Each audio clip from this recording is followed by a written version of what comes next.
Kita di Indonesia ini negara berpancasila. Siapapun harus memperlakukan manusia itu dengan prinsip kemanusiaan yang adil dan beradab.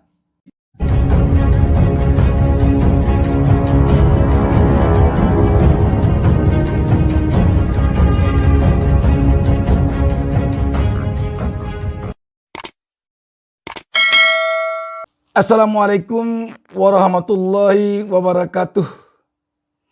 Jumpa lagi dengan saya Bustami Narda. Kembali saya mendoakan kepada Allah Subhanahu wa taala, Tuhan yang Maha Esa. Semoga seluruh pemirsa selalu mendapatkan keberkahan hidup dari Allah Subhanahu wa taala, Tuhan yang Maha Esa, dan semoga kita diberinya petunjuk ke jalan yang benar.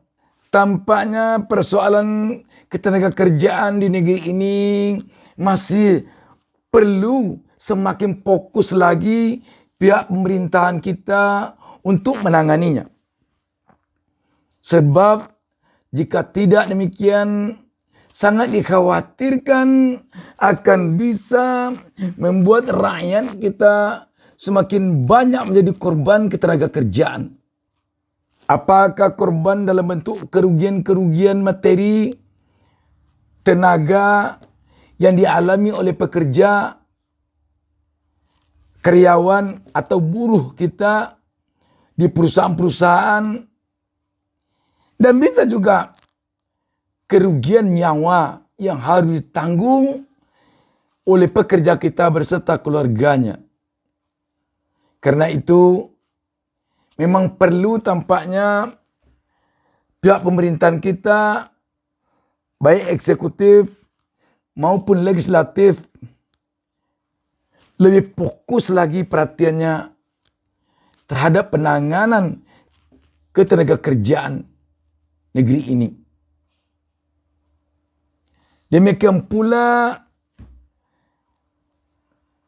organisasi-organisasi pekerja, apakah KSPI, SPN, dan lain sebagainya, tentu kita harapkan agar selalu bekerja keras untuk memperjuangkan hak-hak pekerja di perusahaan apapun dia mencari hidup. Apa yang terjadi di PT GNI berupa bentrokan antara tenaga kerja asing dengan tenaga kerja Indonesia baru lalu yang sampai menewaskan 2 orang pekerja, satu dari pihak TKA, satu dari pihak TKI, menjadi pelajaran berharga hendaknya bagi bangsa dan negara ini. Rakyat berharap kepada pihak-pihak terkait seperti Kementerian Tenaga Kerja, dinas-dinas tenaga kerja yang ada di provinsi, di kabupaten kota, agar hendaknya benar-benar mengawasi tentang ketenaga kerjaan di semua perusahaan. Tidak saja di tambang, bisa jadi perusahaan-perusahaan lain selain perusahaan pertambangan. Contohnya di dunia perbankan atau lembaga-lembaga keuangan sejenis, seperti lembaga keuangan yang meminjamkan uang kepada nasabah dengan sistem dijemput ke rumah-rumah setiap hari cicilannya oleh karyawannya. Ini banyak menimbulkan permasalahan dari segi ketenaga kerjaan. Karyawannya datang menjemput cicilan angsuran ke rumah-rumah nasabahnya. Itu ada kalanya pekerjanya, ada yang bekerjanya pada hari libur atau di luar jam kerja, seperti hari Sabtu dan hari Minggu, tetapi lemburnya tidak dibayar. Dan juga pada umumnya yang bekerja di lapangan dengan sistem menagih atau menjemput uang cicilan ke rumah-rumah nasabah itu, tak jarang ada persoalan dengan nasabah. Dan ini perlu pengawasan dari pihak pemerintah agar nanti tidak terjadi korban pada karyawan dan juga bisa jadi korbannya pada nasabah. Suatu contoh, karyawan yang pergi menagih utang atau menagih cicilan ini umumnya kan anak-anak tamatan SMA atau kalau sarjana yang baru-baru tamat, masih muda-muda, dia datang menagih cicilan ke rumah-rumah nasabah atau ke kedai-kedai nasabah. Kadang-kadang dia tak melihat kondisi nasabahnya bagaimana. Sedang panik karena uang tak ada atau lain-lain. Tetapi dari pihak kantor biasanya itu memberi target kepada anak-anak atau karyawan-karyawannya yang ke lapang ini harus penagihan sekian, harus penagihan sekian. Sehingga anak-anak ini dengan bagaimanapun caranya harus dapat uang dari nasabah ini. Tak jarang terjadi pertengkaran antara penagih ini dengan nasabah. Ini kan membahayakan keselamatan penagih di satu sisi, juga di sisi nasabah. Ini perlu hendaknya pengawasan dari pihak pemerintah, dari Kementerian Tenaga Kerja, dari Dinas Tenaga Kerja, melihat kondisi ini. Jangan hanya pihak perusahaan bagaimana supaya tagihan bisa mencapai target. Tidak mau tahu apakah karyawannya berkelahi itu dengan nasabah, dia tidak mau tahu. Itu kelihatannya yang terjadi. Dan malah karyawan ini tidak tahu siang, tidak tahu malam mendatangi rumah nasabah. Karena dia takut nanti dipecat kalau target tidak tercapai. Soal pemecatan lagi. Ini kadang-kadang ada di pihak perbankan yang kerja di lapang ini kita mendengar ada yang atasnya memecat dia seenaknya saja. Dipasangnya target tinggi-tinggi, kalau target tak tercapai dikatakan nilainya segini, tidak capai target. Dikeluarkan. Cara dia mengeluarkan dengan cara memaksa karyawan-karyawannya yang dia nilai tidak mampu menghasilkan sesuai target, sesuai keinginannya ini, dengan cara memaksa dia untuk menaikkan surat pengunduran diri yang sudah disiapkannya. Ini kan sudah tidak benar. Karyawan yang menaikkan surat pengunduran diri dengan cara terpaksa ini akan kehilangan hak-haknya dia ketika dia keluar perusahaan. Pertama, pesangon dia tidak akan dapat karena dia sudah membuat surat pengunduran diri. Padahal surat pengunduran diri itu ditekannya dengan cara terpaksa. Ini perlu hendaknya pengawasan dari Kementerian Tenaga Kerja, dari Dinas Tenaga Kerja, dan juga dari DPR. Baik DPR RI, DPRD provinsi, maupun DPRD kabupaten kota di mana perusahaan itu berdiri. Kalau tidak, ini bisa jadi korban. Anak-anak yang bekerja sudah payah-payah, sudah stres, tidak tahu siang, tidak tahu malam. Kadang-kadang karena terlambat menjemput uang, dipecat. Kadang-kadang karena tidak berteman, tidak sesuai pertemanannya dengan atasannya yang juga umurnya sebaya dia dikeluarkan. Kadang-kadang atasannya di kantor tidak mau tahu. Yang penting baginya bagaimana uang terkumpul. Bagaimana nasabah banyak dapat dan bagaimana uang banyak terkumpul. Sama dengan pemerasan kepada tenaga manusia tanpa mempedulikan masa depan manusia itu. Tanpa mempedulikan hak-hak dari manusia itu.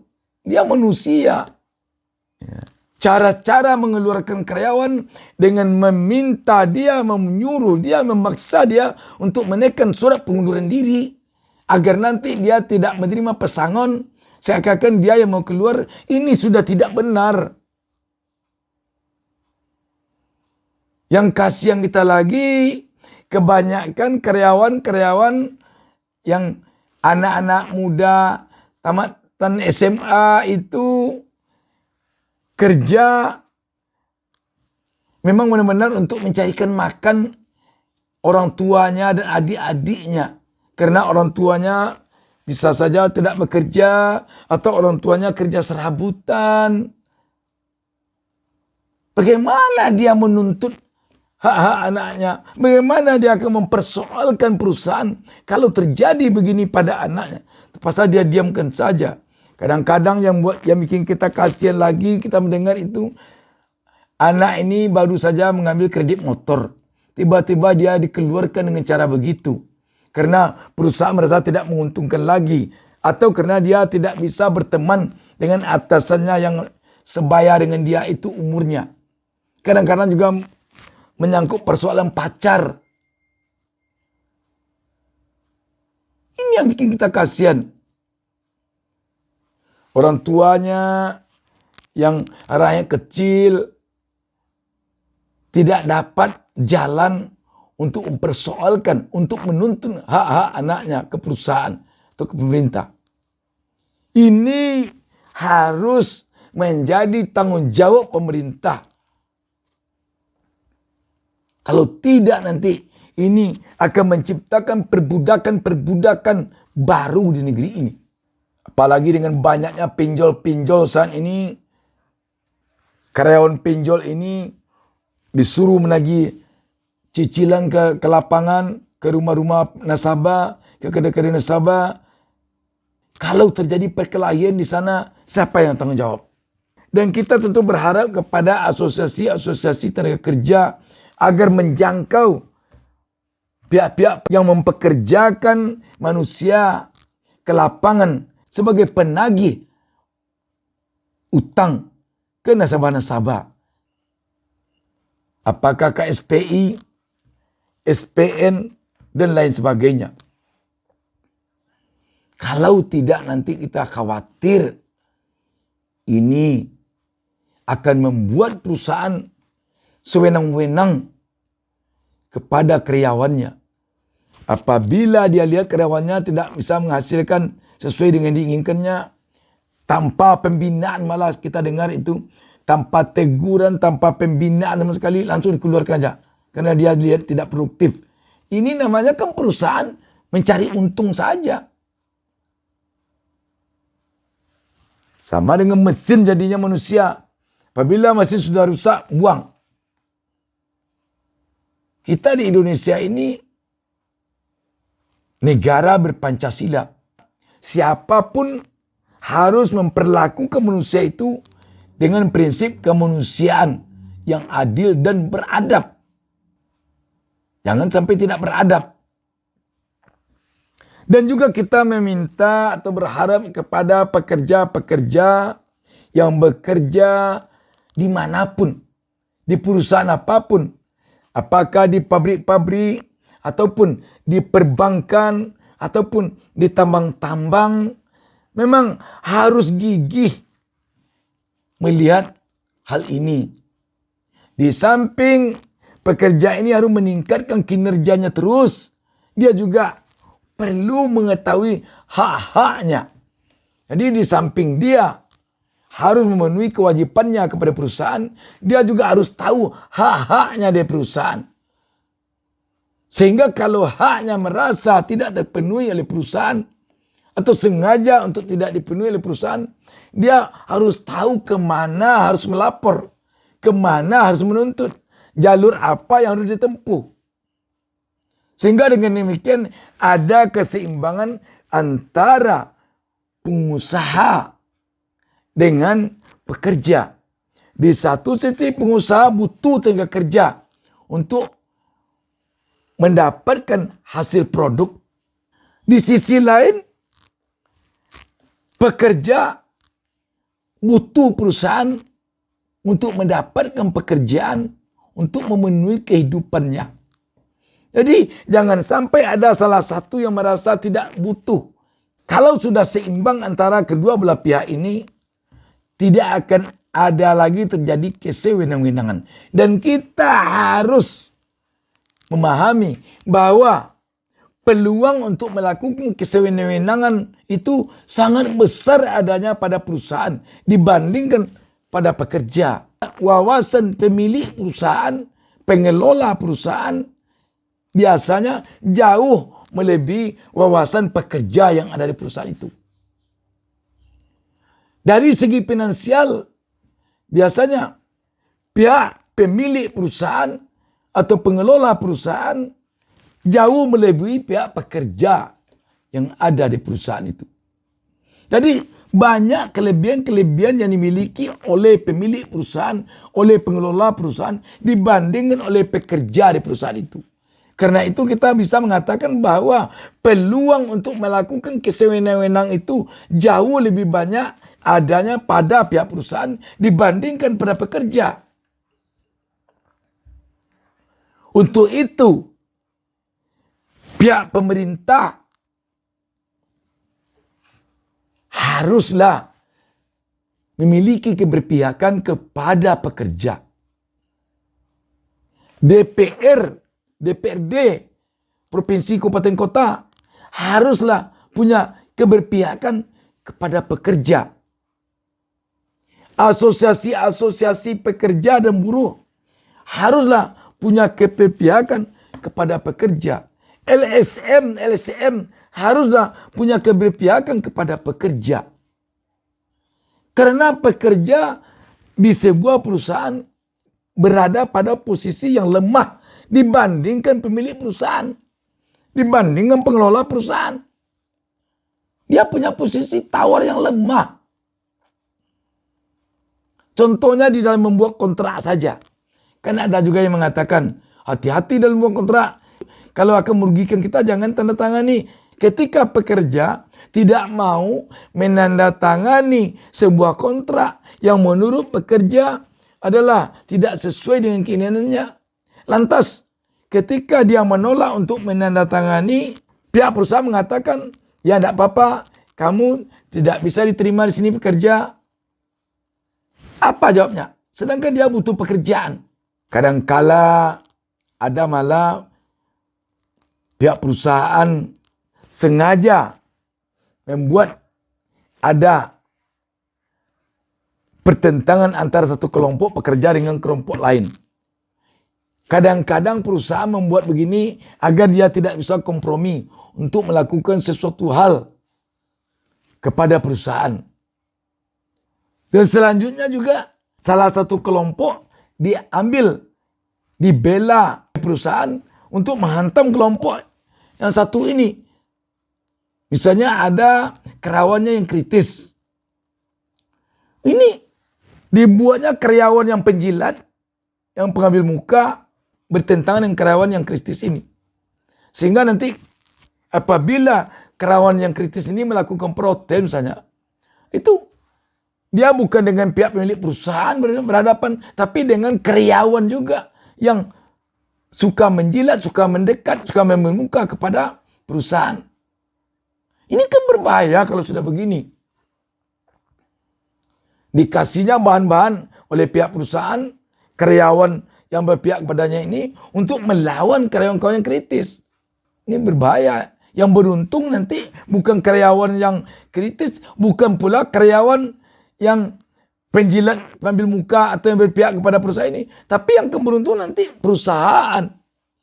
Harusnya ini tidak terjadi di perusahaan. Harusnya kekompakan antara pekerja dengan pemilik perusahaan untuk tujuan yang sama, membesarkan perusahaan dan mensejahterakan karyawan. Tetapi kalau sudah ada dibuat di sini teori konflik untuk mempertentangkan satu kelompok karyawan dengan kelompok karyawan lain, nanti dengan adanya pertentangan ini perusahaan mengambil keuntungan, ini sudah tidak benar. Demikian, wassalamualaikum warahmatullahi wabarakatuh. Jangan lupa subscribe.